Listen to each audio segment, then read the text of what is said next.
cinnamon twist. It's a sexy lady who walks around without being shady, who knows her values, who's gone through trials. Her smiles are captured from mouth to mouth. It's not the size of her thighs she worries about, but the pride she thrives to keep that drive. That cinnamon twist. That cinnamon twist.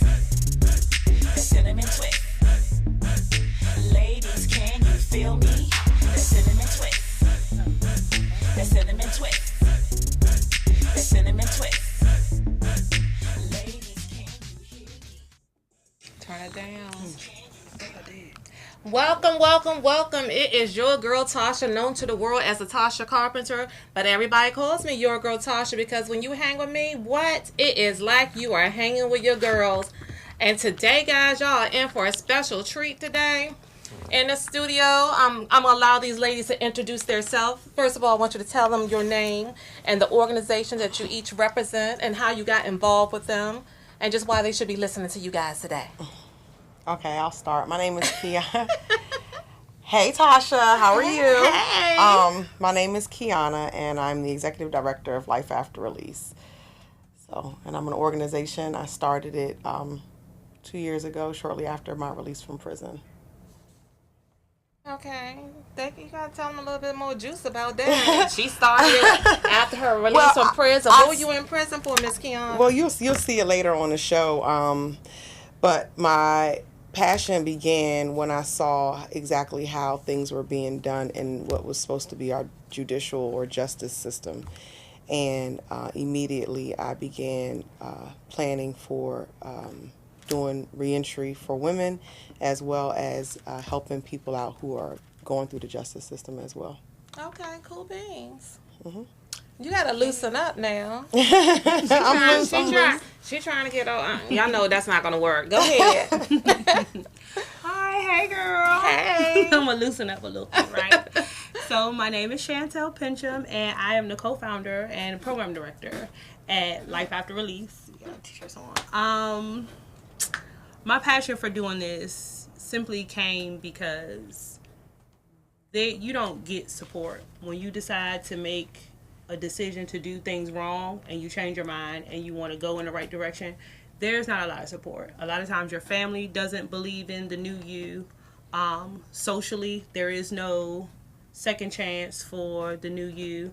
So I feel like we have to rally around each other. That old saying, it takes a village. What happens to the village? So I really want to bring back the ideologies of our people, ancestors, I'll say, those generations before us, where we all take care of each other. And like Kiana said, this was something that was birthed while we were incarcerated. And this is just my way of paying it forward. All right now, look, that sounds good. I guess you're gonna have to wait. We gotta wait till later on to find out why you was incarcerated too. No, I mean, I'll tell you now. To be very candid, I've spent most of my adult life in and out of prison and jail. Mm-hmm. And it's just a series of unfortunate events. And it really goes back to, what I said a few seconds ago. When I was doing wrong things, that was great. I think that's what a lot of people expected of me moving my life forward. And there was never anybody to say, you know what, you are intelligent. You do deserve to have a second chance. There are other things you can do with your talents instead of continuing to do the wrong things. So when you walk that wrong direction, it's very hard to make the 180-degree turn without somebody taking you underneath for their on their arm, on their shoulder, grabbing and reaching out to you. Absolutely that. But even just being able to take care of everyday things such as food and shelter and having the finances to continue to take care of your children. Because when you go to jail and come home as a baby daddy, you can leave your kids with their mama and they fine. But as a mother, when you have children, the day you're released, they're laid on your back. But you're coming home with nothing. Like DOC lets you out with a Coke and a smile. Have a great day. Like they literally do you like this. We'll see you later. Did she say Coke and a smile? Okay. Look, while we're at it, I see some of you. Thank you, Terrence. Everybody, I know it. It doesn't cost anything to share. I need you to share. I need you to invite. Share and invite, share and invite, share and invite. We want to get this information out to people about mothers Mother's Day bailout. Bail out. I shouldn't even be Tasha, let them tell you. But your girl Tasha is interested to learn about it too. I've already had some very candid comments on my page about people when I said if you had the opportunity to bail a mother out, would you? And I already got some candid, flavorful responses about that situation. So it's our purpose today to try to help educate people about this this organization and what they do for people. So I guess from that going forward, what is Mother's Day bailout? Mother's Day bailout was an initiative that started being done on a national level. And Chantel and I are representing Prince George's County today, bailout, where we will be bailing out women who are being held in cages simply because they can't afford bail. The way that our bail system is currently set up is set up so that if you are a person who has the ability to pay bail, then you're allowed to come home because your family or someone that's close to you can pay it. And if you are a person who does not have those resources, then you have to sit in jail. So unfortunately, the people who cannot afford bail in the way that the system was set up and designed to do are people who are black and brown. Already it's been proven through our court watching that a black defendant's average bail is $18,000 in the state of Maryland, and a white in Prince George's County. I'm sorry, let me drill it down a little bit more for you. In Prince George's County, a black defendant's bail is about $18,000, and a white person's bail is about $13,000. Therefore, we have a disparity right then and there. Why is it that you have the same crime, same judge, same jurisdiction, same courtroom, but I'm black and my bail is $18,000, whereas if I was, the color of my skin was different, my bail would be different. But unfortunately, us as a people, sometimes we can't get past the white supremacy that exists and the systems of oppression that exist, and we automatically want to say, oh, that person deserves to be there, therefore let them stay there. We're not even looking at the disparities that are existing and how things are set up to even try to have some type of an intelligent conversation around bail. Okay, so then I guess with that, you probably answered one part of my questions. What is the criteria for a mother to get assisted through your program? If I could say before, I want you to answer that question. I just want to throw this one very fun fact out. Throw it out there, girl. Bail is set for somebody who has not been convicted of a crime. Mm-hmm. So if you're presumed innocent until you go to court and are proven guilty, these are innocent people. At the time, they're innocent. Innocent people are sitting in cages right now, lives rotting away. They're separated from their children. Nothing should separate a mother from her child but death. Nothing. Not a couple $100s, not mistaken identity, not having a trial, not proving a case. That shouldn't separate a mother from a child. So I just want to throw that one thing out there. So I'll go back to your question. I believe your question was, how would a mother get help through our program? Yes.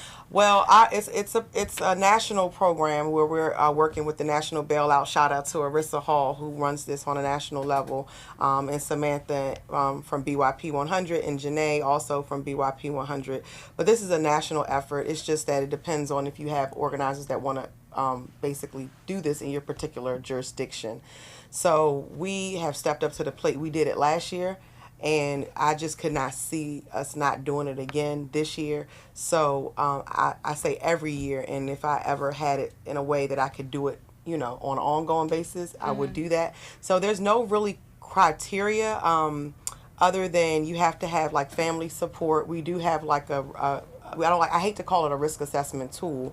However, it is an assessment that we use to evaluate the women to make sure that they have like a support system. We usually talk to their families. Sometimes we go and interview their families and talk to them to figure out, what is their state, making sure that they are able to come home and to, get right back on their feet and do things that they need to do in order to succeed. Okay, well, I would think that it would be some other kind of criteria, too, because you don't want to just be putting money out to just because they have support or the family does an interview and support. What else do you look for? I already heard most likely they're going to have to be a black mother for you to help them, right? Absolutely, yeah. They're gonna okay, and you're saying the reason for that is because it is the disparity of treatment, and because it's not about the other communities, is our community that's not getting the assistance that they need. Right. So that's the logic behind that.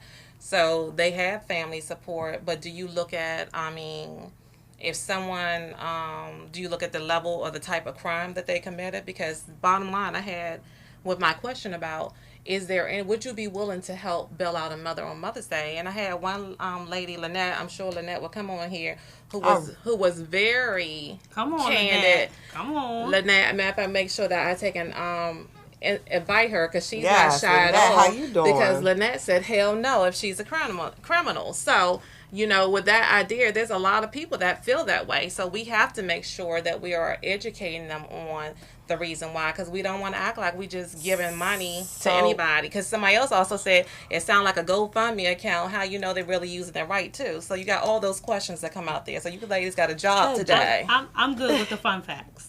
So another fun fact: last year we did the Mother's Day bailout. 6 and mothers. None of the women that we bailed out last year did they reoffend, and all of them were Cases found were not dropped. guilty or cases were dismissed. So here we have 6 innocent women right here in Prince George's County who, since we now know that they were proven to be innocent, I can go further to say were wrongly accused. These are 6 women who, over the course of a year, because it's been a year, had we not stepped in to bail them out because they did not have the money, nor did their families have the financial resources to bail them out, this is a whole year these women would have been away from their kids. And we have women who have very small children. That's a connection that's lost. We also had women who had children are at that very testy in-between stage, teenagers. So a teenage girl without her mother, that's a child that's lost. And that goes back to the original. But with this, those 6 moms, they were innocent. Great job. Definitely want to help them. But it still goes back to the question, how do you decide who you want to help? Because all the time you're not going to hit it where you get it right all 6 times. We're not going to get it right all 6 times. So we're not. So what, there has to be some kind of criteria more that you guys look at. I mean, what type of crimes are we looking at the young ladies the 6 young ladies that came out, what were they accused of? Type of alleged crime. One was charged with a gun, with a firearm, just because she was sitting in the car with her boyfriend. Okay? I mean, that could be anybody. Let's be real with that. Let's be all the way real. You could be sitting in the car with your boyfriend, and you don't know that he has a gun in the car. Do you check under your man's seat every time you get in the car? I mean, I don't have a boyfriend right now, but if I did, I don't think I'd get inside his car and check underneath his seat. Well, you can't get in my car and check underneath my seat, so who's to say I don't have one? You know, the police come and they look in the car and they charging both people with the gun. Okay. So am I to say that? How did you identify that she was this person that was under these circumstances? Did her family reach out to you? How do you become aware? We work with the public defender's office, and we also do court watching. So we go to the court and we sit there. We're grassroots. We sit there and we watch the courts and we see the interactions with the judge. We see the judges saying to the white defendant, "Oh, I think you're making a mistake. Oh, I feel so sorry for you." And we see the judges saying to the black ones, "How dare you come into my courtroom?" So we're court watching. We're in the court. Please keep this camera open, because I'm getting so annoyed looking at this thing going back and forth. Just keep the camera open, babes. I'm sorry, that's how your girl Tasha does on her show, because I think about annoying me right now. So you see these people talk. I understand that you're sitting in there and you're seeing the disparate treatment with the other races. But going back to, is it that you just get a feeling when if you're sitting there with this young lady and she's the one that got caught up and she's saying, I didn't know he had the gun in the car, Your Honor.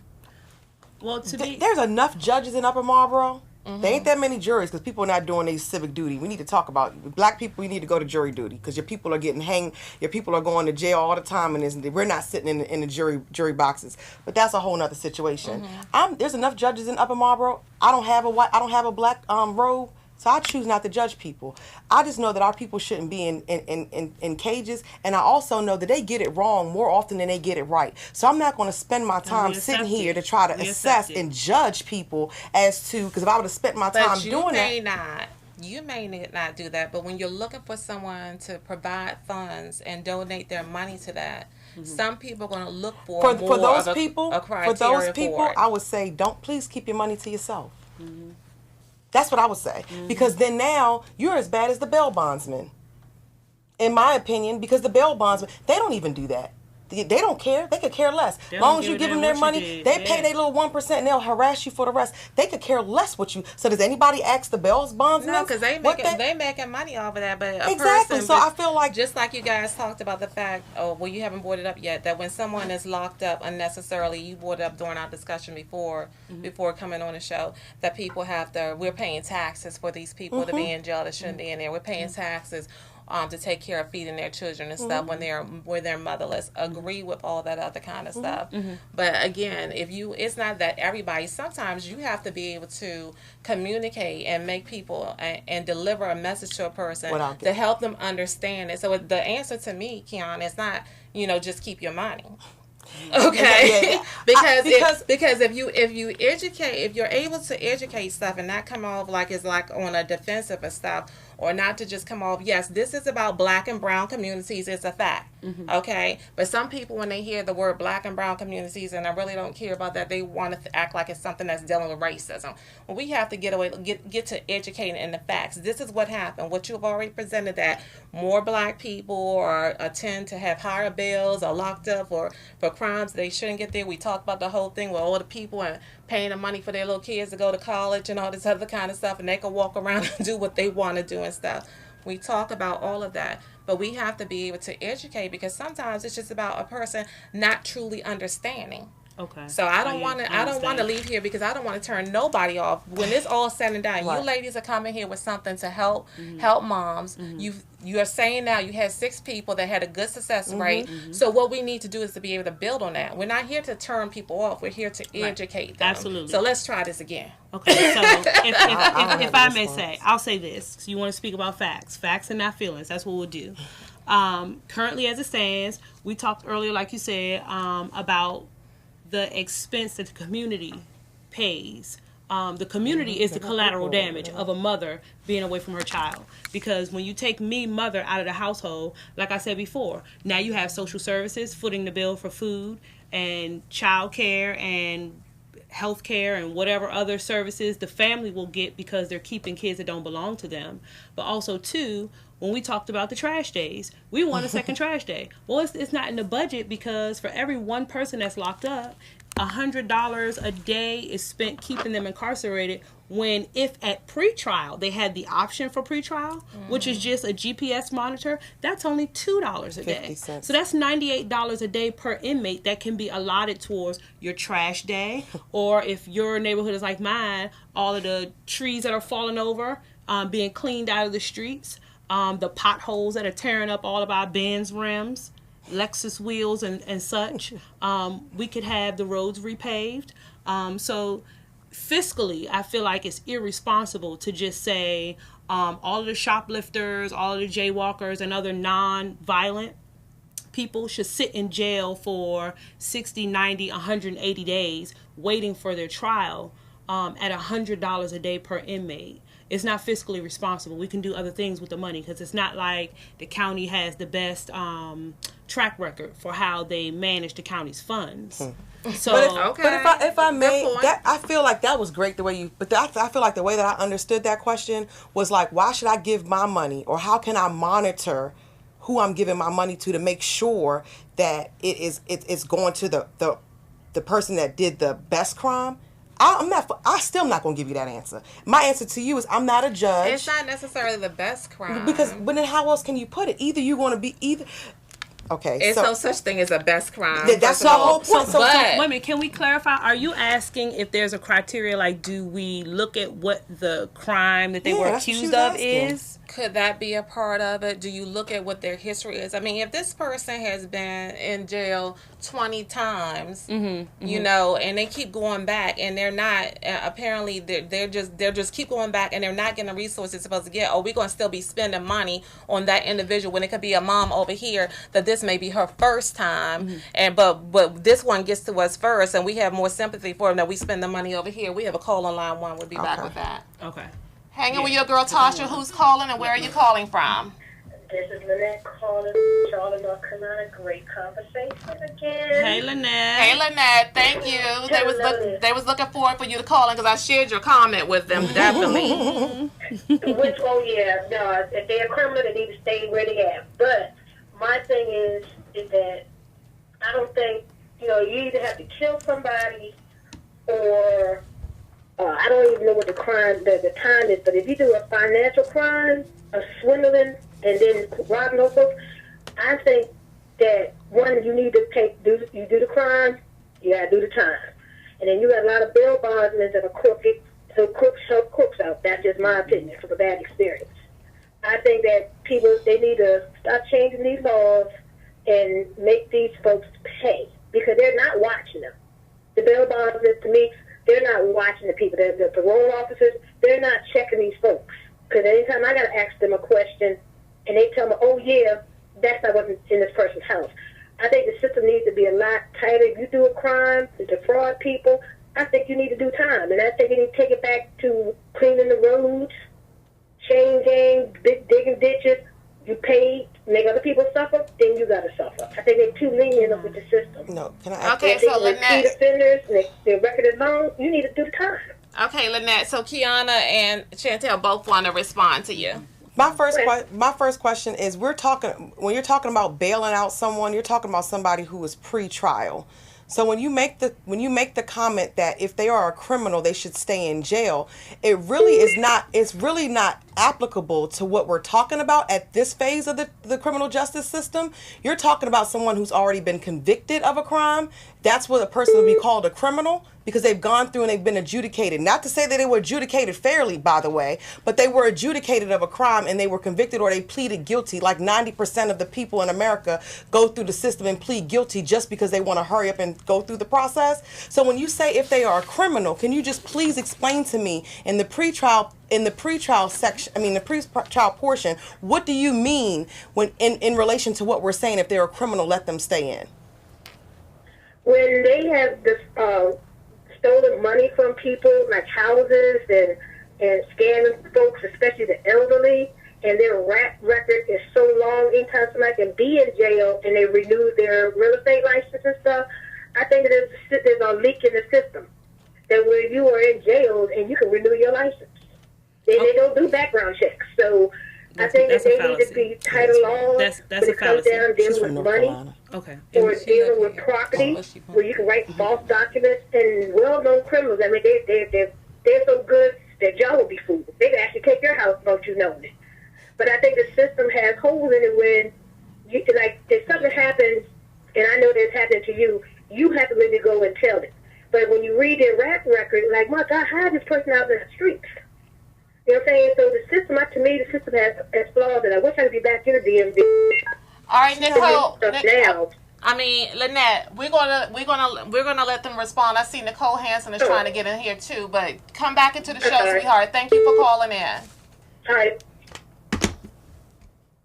Nicole, hanging with your girl Tasha, who's calling and where are you calling from? Nicole Hansen. Hi, Nicole. Maryland. Hey, Nicole. What do you want to share real quick?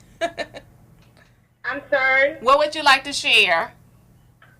I'm sorry, excuse my tardiness, but I'm calling about the amazing guest that you have on the show today and about the Mama's bailout effort that I'm sure they covered. The one that you did not show up for? Okay, go ahead. Don't do that to me, lady. Look, I'm your girl Tasha. I'm going to give it to you straight. You're supposed to be right here, too. Instead, you calling in. Just go on and say what you got to say. So, I just want to say thank you to you for covering this amazing effort that is being led by Life at the Relief in Prince George's County, and our sisters from DMV, Bailout and Out for Justice, doing the work here in Baltimore, and how it is important for us to continue to lift up our Black mamas and continue to support our Black mamas and free our Black mamas for Mother's Day, so they can be with their families and they can begin to work on their court appearances and be able to get attorneys to work on these things. Pre-trial. Get back home where they belong, because women don't belong behind bars. They belong home with their families and supporting community. So, yeah. Thank you so much. Thank you, Nicole. Out for justice. I'm going to let Kiana and Chantel finish responding to Miss Lynette, because Miss Lynette is back looking at us, sure. Yes. Thank you for calling in, Nicole. Oh, thank you so much. You're welcome. Really quick, I wanted to take a second to be able to reply to Miss Lynette, because a little something was stirred up in my spirit as she spoke about swindlers and repeat offenders, and they should get long sentences. Here's the thing, and I hope we all agree with this one statement. Committing a crime is a symptom of a deeper issue, right? And I feel like as a community, what we have to do, what we're obligated to do, and none of us have met our obligations in this, is really get to the root of the symptom. Nobody wakes up in the morning, especially not a mother who has a whole bunch of little ones under her charge. No mother in her right mind wakes up and goes, I'm just going to swindle somebody today. No mother does that. That's a symptom of something that we're not quite sure what, and it's not our jobs to judge what it is. Now, I do agree that it is really, really easy to say, I don't want to be bothered when you steal from the elderly, when you have a rap sheet a mile long, nobody believes that you'll ever get right. But and she did say the system is broken, so we can all agree on that too. It was never designed to be, it's doing exactly what it was set up to do. Right, it's doing what it's supposed to do. But from our standpoint, the community standpoint, it is a system that is not right, and it was not designed to be right. So in essence, what Lynette is saying to me is that, again, being a survivor of a series of unfortunate events means that the curtain should be closed for me. I should be behind bars to never see light of day again. And I don't think that I deserve that sentence. I said, why not just kill her? Right, why not? Why not? Because when you put me behind bars for 20, 30, 40 years, kill her. My kids don't have a mother. I may have well just have committed suicide. So let's then, because you're presenting that it's a symptom that's causing somebody to do it. What I think really too is, in some cases, we know that mental illness is real. Okay? Very real. But then in some cases, it's about a person's choice too. And it's not about judging. It's about a person's choice. Absolutely. So in your case, reiterate, because I don't know if Lynette was on there, what was the symptoms that led to you having, how many times did you find yourself in and out of jail? I can't even count how many times. But when you talk about mental illness is something that goes undiagnosed and ignored in Black families. Mm-hmm. It's always the big old elephant sitting in the room. You want to put everything under the rug. Right. Mm-hmm. And, people will say, oh, she's a little touched. Oh, she's special. You know she's crazy. Mm-hmm. Well, whole time, that's not what it is. Maybe I'm chemically imbalanced. Maybe I have things going on because certain things that you also don't want to shed light on have been happening to me, and I never got treated for it. Right. So in the midst of that, I'm living a regular life, and I'm smiling my regular smile. You don't see the broken person on the inside. Mm-hmm. And I'm associating myself with people who are not healthy with me, and I'm birthing babies. Well, now I'm broken. I have to fend for somebody who can't fend for themselves, but I'm not a whole person either. The choices that I make are going to be warped. I don't have the proper community or family support. Okay. It's almost like, what do you expect from somebody like that? So you're not jumping into help. So what allowed you to start being, if you're not back in the system now? So is it safe to assume that you're no longer broken? No. And if I'm so, not, what I'm allowed you to start putting? Well, what allowed you to start putting your pieces back together that you're not finding yourself back in the system, and now you're deciding to play it forward and help other young ladies who are not in the system? What was the wake-up call for you? There was no wake-up call. There was no day I woke up and go, I'm not going to commit crimes anymore. Just like a recovering drug addict, every day for me is a struggle. I'm doing what we're doing. We're not getting rich. We're not getting famous. Every day is a struggle. People want to question every little dollar they give you. Is this going to go where it's supposed to be? So trust me, it's not that. I find that doing what I'm doing with what I call my sisters, this is therapeutic. Last year when we did the Mother's Day bailout, I really wholeheartedly believe that the reason why none of the 6 reoffended is because we stuck very close with them. Very, very. It was empowering for me to hear them talk about how we empowered and inspired them. But that's what community is. If I don't have something and Kiana gives it to me, she's not carrying dead weight, because there'll be things that she will need that I can provide. And that is really the definition of what we all should be doing for each other. So, dare I say, instead of us turning up our noses and talking about why this one and that one shouldn't be, and what makes this one eligible and not that one, what do you have 5 minutes? Sometimes that's really all it is, a conversation. These things that these women need are simple. They're simple things. The clothes you can't fit no more is the difference between me being able to go on an interview and get a job or not. Can I use your mailing address? Yep, some women going to jail because they're trying to put their kids in better schools. Women it's are going to jail stuff. because they leave their kids in the car while they go to a job interview. So if they're a criminal, according to the law, they're a criminal, but so was Christopher Columbus. But he got a holiday. So it's all about our mindset, and we have to stop being so closed-minded on things. So if you are acknowledging that some women are going to jail because they have no choice but to leave their child in the car or something, once these young ladies get bailed out, what other kind of resources or things are you providing with them? And then, is there something in the midst where we're working on something where people can maybe get daycare so that they can go to a job? Are they reaching out? Are the resources there for them to reach out and ask somebody, hey, I need to go, I want to apply for this job, but I need someone to take care of my child right now? Because your family and your friends aren't there to do it for you. Call me. So Chantel is the program director. We just graduated a Doyen. Project from our reentry program, our comprehensive reentry program, which was an 8-week reentry program. And 2 of the mothers that were in our program were actually one of the mothers that we had bailed out. So to answer your question, yes, we work very closely with the National Bailout. We follow these women. I think they still call us, like they in our inboxes. We follow them and we provide them with support. If they go down and they don't have a ride to the doctor to get the MRI, they usually calling one of us or inboxing one of us. So this support, like what she's talking about, is something that did not exist for them before. So we provide community for them. BYP 100 provides a artistic fellowship for the women where they pay them when they were in our program. And that's another thing. Prince George's County is famous for saying all these reentry programs that they have and, these resources that they give. But what they're doing is they're taking a piece of paper or a pamphlet and saying, here, call this number. Go down to Catholic Charities. Go here. The numbers are not working. Qualify. So what we did is we brought these women in, and they had $100 stipend every time that they came to us. We were able to pour into these women. We weren't just extracting from them. We paid for their transportation. We fed them lunch and breakfast. And we were able to we gave them a weekly stipend. Now they're working. They're bonding back with their kids. Shout out to Delegate Barron, who came out to their moving on ceremony and spoke life into these women. So quickly we want to go into a position of judging before we even take 5 minutes to go sit down and watch a court case. That's unacceptable. Please miss me with that. If you can't go out and watch a court case and see the suppression for yourself, then please don't come to me with the judgmental stuff. I'm not equipped. I'm not wired that way. So again, to speak facts.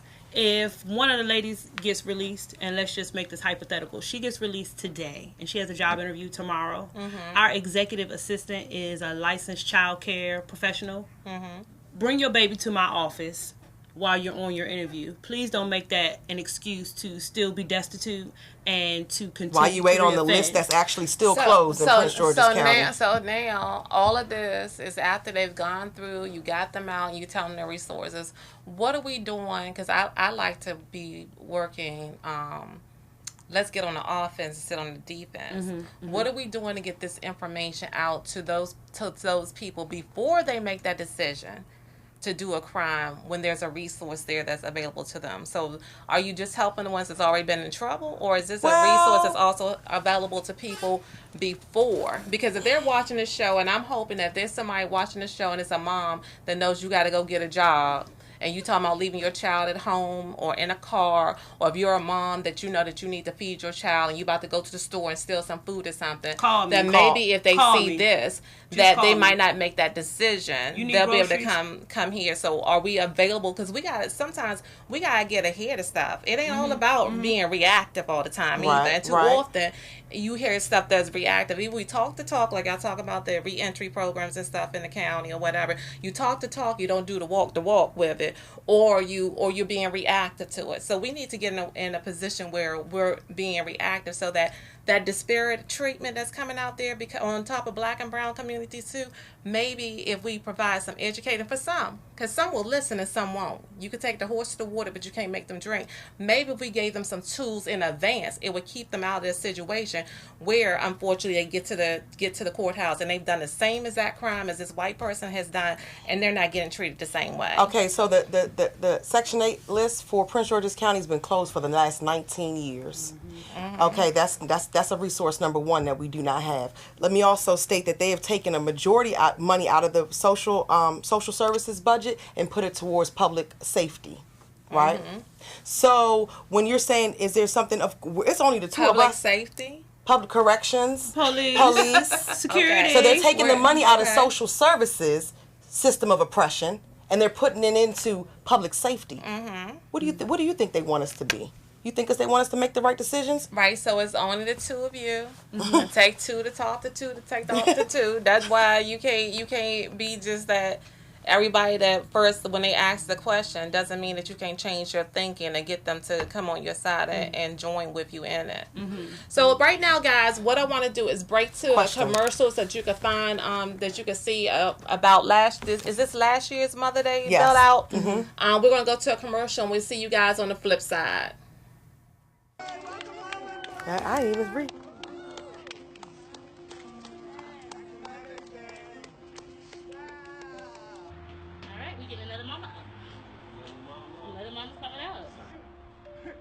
Y'all know it's exactly $300 to get two people out.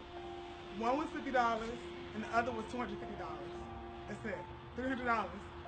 They holding people for $300. This is a joke. $50. For one person it's $50. That's it. $50. That's what we spend on groceries in a week. People all over the country bailing out black moms so they can be home and reunited with their families for Mother's Day. Last year we were able to bail out 11 people from this jail on the Friday before Mother's Day. So here we are today, bailing out black moms and bringing them home and reuniting them with their families.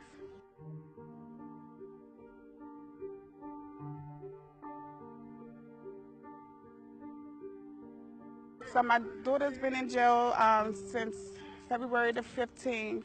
Unfortunately, to me, the court systems had failed her. I didn't know how I was going to, celebrate Mother's Day. Right now, I've been raising her 5 kids. This is exciting for me.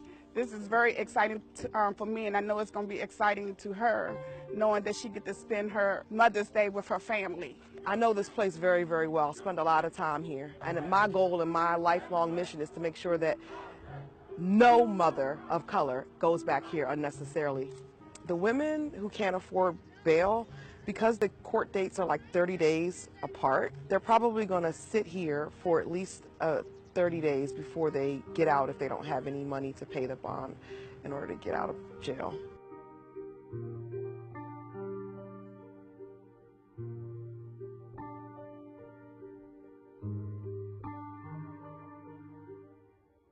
We literally bailed out somebody today for $50, y'all. They've been inside for 58 days for $50. Let my people go! Let my people go! Set my people free! Set my people free! I'm letting my people know! I'm letting my people know! I love you like you are me! I love you like you are me! We who believe in freedom cannot rest. We're gonna get our people home, y'all. What's up? Thank you. It's a bunch of girls in it that's going to be very happy. Hey, what's your name? Takara, I know you too from somewhere. Okay, nice to meet you. Thank you. Oh my gosh, we're so I love happy. you. I'm saying, who in the heck bombed us out? Like, who bombed me out actually? Because they told me they wasn't, and I was like really shocked when I was. And it was like a surprise. Yeah. I was like, thank you. Yes. I'm happy that y'all are doing this for them ladies and me, and because there's a bunch of them about to be released. Okay. And that's what they said through y'all. Good. Yes. And they are very happy. We are happy to see you. Yes, we're so happy. They are some great people. Yeah. Great Thank you. people. Yes. I don't know how I was going to get out. Okay. Yes. We I have- was in there for max for 40 days. Wow. With no water, sink was flooded, everything. I'm so grateful that y'all had did that for us. Like really. And I love y'all. Real life. We love you.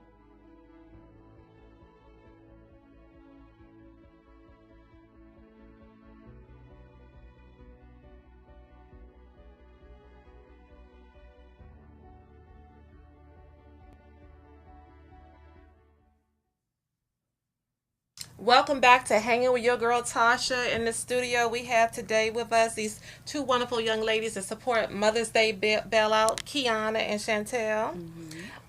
Tell them a little bit about the ladies that were in the video here that just got finished playing for everybody. So these were the mothers that were chosen for the bailout that we did last year in 2017. One of the ladies that was in the video. Year before last.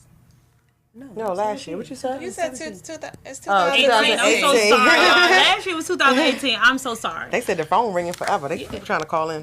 One You of the must young, not be dialing the right number. The phone, we don't hear no phones ringing. Okay. 301-429-9247. Those who are trying to call in, 301-429-9247. I'm also going to give you an alternate number, 301-306-7284. You could try either number. Go ahead. So one of the ladies that was bailed out, I think she was the last young lady with the braids that you saw in the video. She had been in jail for 48 days for $50. $50. We spend more than that when we go to freaking McDonald's. If you got a couple of kids and you go to McDonald's, you spending $50 easy. Saying all that to say, for the almost 2 months that she was in jail for the little petty $50, she was supposed to be on antipsychosis medication. They locked her in a solitary confinement cell for 40 of those, I think, was it 48 days? 40 of the 48 days with no medication. No medication. So for someone like her, So what was her alleged offense? I think she came home and saw her sister. her in the sister bed and with her her husband. were sleeping and together. They fought, she and the caught sister called the them. police. Yeah, and the sister called her. And it was a mutual combat. It was a mutual combat fight. So it's not like she went there stabbing people. So the sister didn't get locked up too? No. Okay, but sis wasn't trying to pay the $50 to get her out, and I guess the husband wasn't trying to pay the $50 either. He disappeared. A BFF, somebody? Nope. Okay, and how did y'all find out about her case? The public defender's office. We got her name, and when we saw how low her bail was, I felt like for $50, I don't care what she did. How often do you guys get these reports from the public defender? I mean, because she was in there for a long time. Is it not when they initially get sentenced? Or how long does it take for y'all to get this information to determine if there's someone that you can go and help? And are we just doing this on Mother's Day? So far, right now, that's the only thing we have capacity to do. Unfortunately, we got so much flack for not doing it for Father's Day, for Christmas, but right now it's only for Mother's Day. And so the public defenders, we talk to them, and they have a report that they will give us, and let us know right around Mother's Day. Because this report comes out all the time. So the way that the court process works, you are arrested, and then you go into custody, and then at that point you're set a bail by a commissioner. This commissioner is a layperson. They have no legal experience, no legal background, nothing. So they set a bail for you, and depending on however they feel or whatever, they set this bail. And if you can't pay that bail, you sit in there until it's around your bond hearing. That's when you go in front of a judge. So by the time we see them, they've already been sitting for like at least 3 to 5 days, depending on whether it was a weekend or not.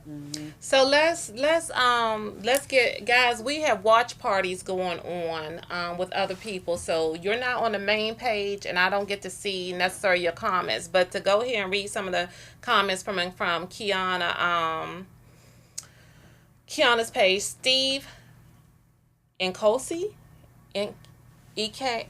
Just say Steve, Steven. whatever your name is. He says, please have Kiana inbox the resource information to me so I can outsource the information. In addition, he said, Black men, we need to get involved in these grassroots initiatives and put boots on the ground to side our sisters. Oh, he said typo, to aid our sisters. Side our sisters, do that too. Okay. Maybe we stand by their sides, they wouldn't be in cages. Nene said that she's one of the people that actually paid $50. Yep, that was me and Janae, $50. Okay, Nene, you're one of the. She's one of the people. She's not one of the people. She's organized with Black Lives Matter. Okay, she said, yep, that was me and Janae, $50 to help pay somebody out. Steven said most of the resources that the county state are available are outdated and no longer in practice. It's several grassroots organizations that are building the community here. So what is what is the vision of eventually for Mother's Day bailout? And is this something that's in every state, or? It has the capacity to be in every state. My vision for the Mother's Day bailout, is to change the culture of the court. It's to bring awareness to the injustices that go on in the court and the unfairnesses. So I want it to be an alternative to incarceration at all times. But for right now, I'll settle for an alternative to incarceration until I'm proven guilty. Like, I just feel like if I'm innocent and you haven't proven that I've committed a crime, I haven't even had the chance to prepare myself to defend myself in court. I shouldn't be in a cage. When you are locked up at Upper Marlboro, on a typical day, you're locked up for 22 hours. Where in the day do you have time to contact your attorney, to have access Evidence to the court? starts to disappear. Right. So these are all of the things that are paramount to you being able to provide yourself with the most comprehensive and cohesive defense for you to get at least a fair outcome. We're not going to say for you to get off scot-free, just in case you did do something that, society feels like you should be locked up for. You should at least have access to the court and access to your attorney and be able to tie up loose ends because you are a mother with children. You should be able to at least talk to your children on the phone to let them know you haven't fallen off the face of the earth, that you're okay. Until you've been convicted of a crime. I just think that you should be outside taking care of your business. Outside. And I think, just to add to that, I don't think people understand, because if you've never been inside of a cage, you definitely don't understand what she just said. So I'm going to reiterate that. The police, you ever heard of the 48 hours? 48 hours, the show? The police have the first 48, I'm sorry. 48 hours. show. The first 48. The police, a case typically goes cold within the first 48 hours. So if you have me locked in a cage and I can't get to my evidence, I can't call my boyfriend, or I can't call my mama, or I can't make my phone calls to my lawyer, I can't go get the videotape that's going to disappear in a couple of hours from down the street to prove my innocence, because if you would have saw that video before it disappeared, it would have proven to you that I was not at the scene of the crime. So you have to understand that takes away, a person that sits in a cage is more likely to be found guilty of a crime, simply because a lot of the evidence and a lot of the things that you need to prove your case or to work on your case just starts to disappear.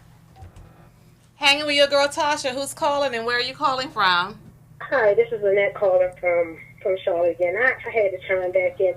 The young lady with the ponytail, I don't want anybody to think that I'm being insensitive to mothers that have kids, but when you have somebody that has kids and they keep doing the same crime over and over again, I kind of get a little unsympathetic if they're going to keep doing the same crime and think they can get away with and doing over and over and over again. Because my thing is like this: you wasn't thinking about your kids when you were defrauding people. You wasn't thinking about your we're gonna agree to disagree on that one. So my question is this: is that I get it, no kid should be left, but if your parent is doing the crime, the kids gonna have to suffer. The parents, like you said, you made a choice to do the right thing, stay straight. You got other people that are following you, they want help. But what about the ones that don't?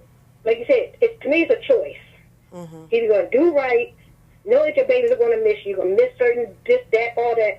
If they doing a crime, I'm sorry, I don't have no sympathy for them, because I had kids living in my house that lost our home, so they were thrown out in the streets. And she was also using her dead baby's Social Security number, we found out. So this is a pattern she keep doing. Like you said, it's a choice, but I don't have no sympathy when the mother, I don't care how many kids you got, if you keep doing it and keep doing it, then after you don't care about your kids. She's speaking from another place. So, She has so what I'm hearing, doing it. So Lynette, what I'm hearing from you is you have a direct personal experience with someone that you know that you've had to take care of the kids that kept making the wrong decision. Is that what I'm hearing from you? Yeah, and they're still doing it. Now they got kids involved doing crime. So my thing is that you don't care about your kids. Okay. Even the judge said that. You know what I'm saying? How could you use your own dead baby's Social Security number? You know what I'm saying? Everybody in the court was like, but now you teaching your kids how to do, and now you still defrauding people. So to me, You don't care about your kids. Right. But Well, that one again, particular person. So what do you think about that? If I may rebut, Lynette, and it's a respectful rebut. Again, I'm gonna go back to my first statement. That is a symptom of a deeper issue. It's not that she don't care for her kids, but for you to say that she is using her dead baby's social security number to commit fraud, and she's teaching her children to do these same or similar things, that means, number one, she must not see any wrong in what she does.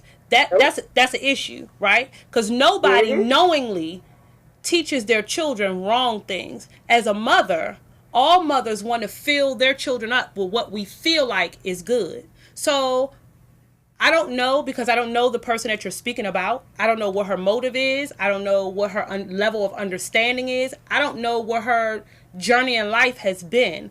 All I can say is that a person like her needs an alternative, and the alternative needs to be given to her, as well as a little bit of understanding. Grace. Somebody like that is clever. Somebody like that is cunning. Somebody like that is intelligent. And all of those things need to be cultivated and pointed in the right direction. So, Lynette, you have a question. Along with that, and then one thing you said too, Lynette, hold the on. thing around the people you hang around, Lynette. friends are coaching her to keep going. Lynette, you have a question coming from the chat. Can you hear me? Yeah, I can hear you. Okay, they're asking you, have you tried to get her any type of help? If so, what type of help did you try to get her? Oh, I got her convicted. That's the help I got, because my mother's 80 years old, still waiting to get her money back. So that's it wouldn't be right for me to even try to get her. Let the system give her. But like you said, it's also who you put yourself around. Her friends are agreeing right with her, so it's you're right. It's also who you put yourself around. If you want to help, you admit that you have a sickness or something that's going on. But when you've got family and friends that are agreeing with you, how can you just throw your hands up and just let the system, pray to God, and let the system get them. All right, Lynette. Thank you for calling in again. Topic, y'all. Y'all awesome. Good topic. Enjoy your day. Okay, so we have another question coming in. How can you adequately work on your case when the law library inside the jail is inadequate? The amount of time you are able to work on your case while inside is inadequate. The public defenders are often only deal makers for the state. Janae says, what would it be like if we chose to concentrate on the gaps in poverty that are keeping our kids from having food and safety? We are concentrating on the person when it's the system. I don't know what the last word is supposed to be. Some kind of type of went there. So again, that's about being proactive with it too. We can stop calling cages on people who need to deserve healthy lives. So Nene said, Lynette, you contributed to the young lady not being with her kids. And I'm sure Lynette's response to that is her actions contributed to her not being with her kids. I knew it was something personal, and I had, my grandmother was 81 when she passed away, and I would have never have taken anything from my grandmother. So my grandmother did a lot for me, and she invested a lot in me. So I think that is a particular case. I think that we really need to be mindful of every time we pick up the phone and call the law. When we were actually bailing the women out last year, as we were standing in the commissioner's office, there was a mother of a black son who was about 12 years old who walked into the commissioner's office to press charges on her child. And tears started to flow out my eyes, and I asked her, I said, what are you here for? My son stole $20 out my purse. He needs to get got by the system. Black women we call the law more than any other race that there is. And because I don't think we fully understand that they don't keep us safe, we keep us safe. Say that again. They don't keep us safe, we keep us safe.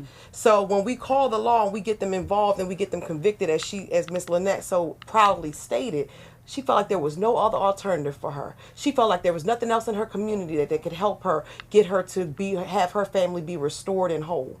She said, I'm sorry, this is a touchy subject for me yeah, today. I know. I understand. It's touchy because it was her mother, and her mother's elderly. I don't know if I heard, okay, her mother. But now let's talk about this. All right. Again, Mother's Day. What makes, when you bring in a child, some mothers, not just $20 the first time, what do you say to that mom that has a child that's constantly breaking the law and your fear. Because I have a girlfriend who told me, she just let me know that her son has been locked up for like 5 or 6 years. She never expected him to be locked up, but although it was hard for her to swallow, she felt that has kept him alive.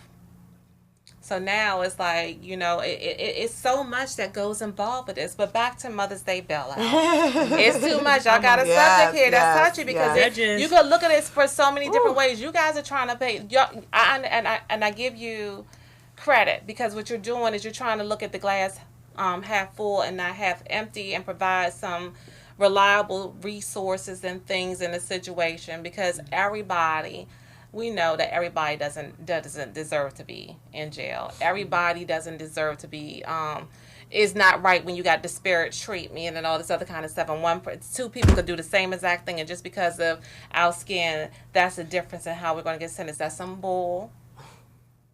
I ain't gonna say the S word because I ain't used to hearing me cuss every now. I cuss every now and then. Y'all gotta catch me on Thursday with Shooter from the Hips from your girl Tasha to get the cuss word out of me.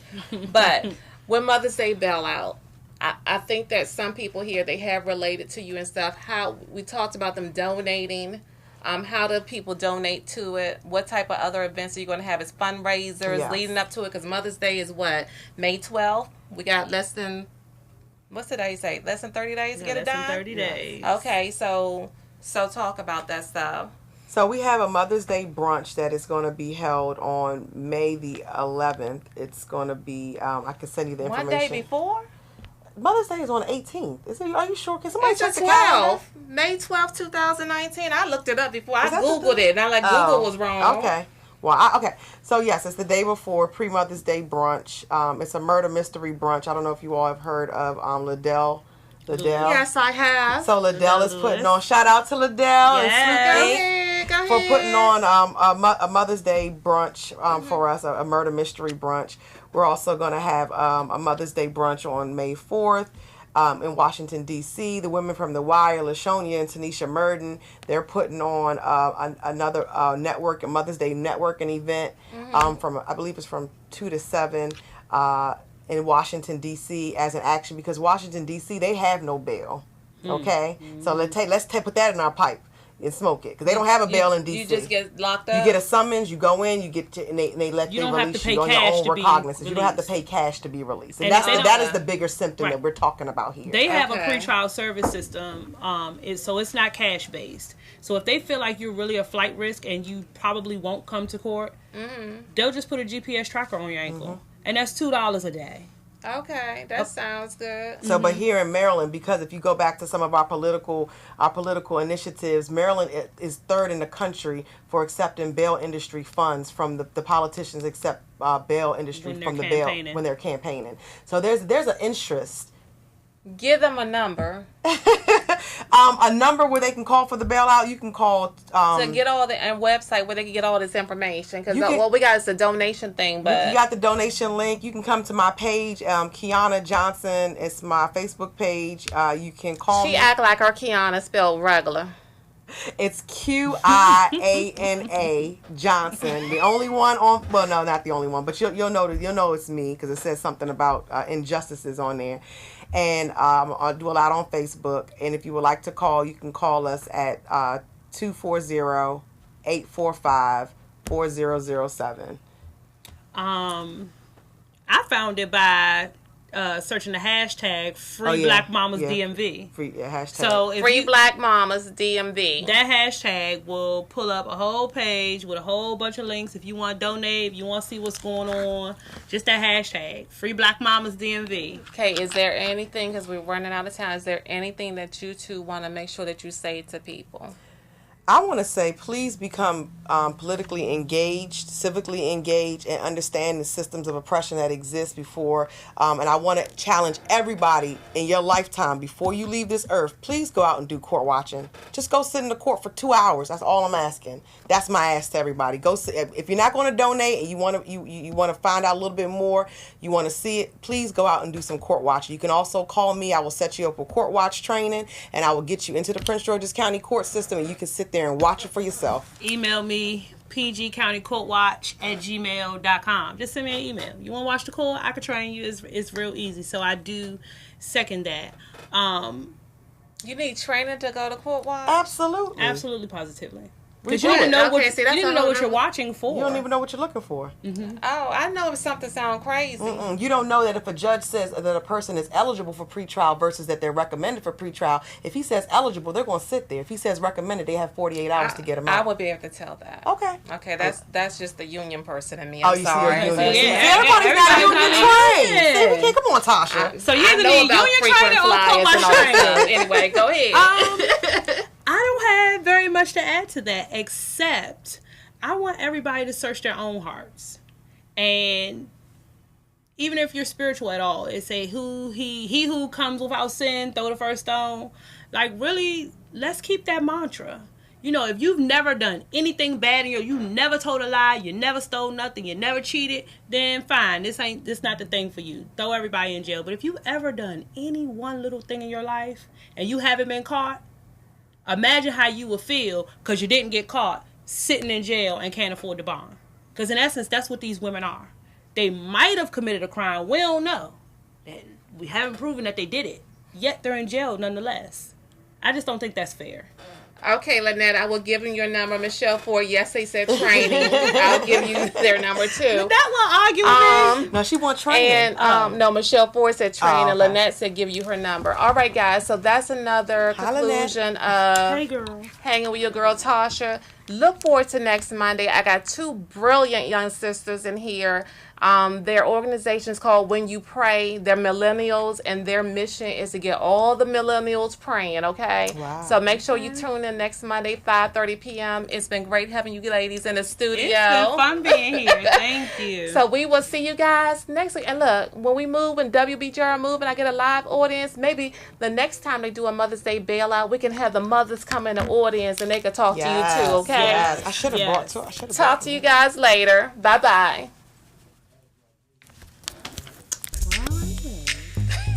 Let's say call her, girl.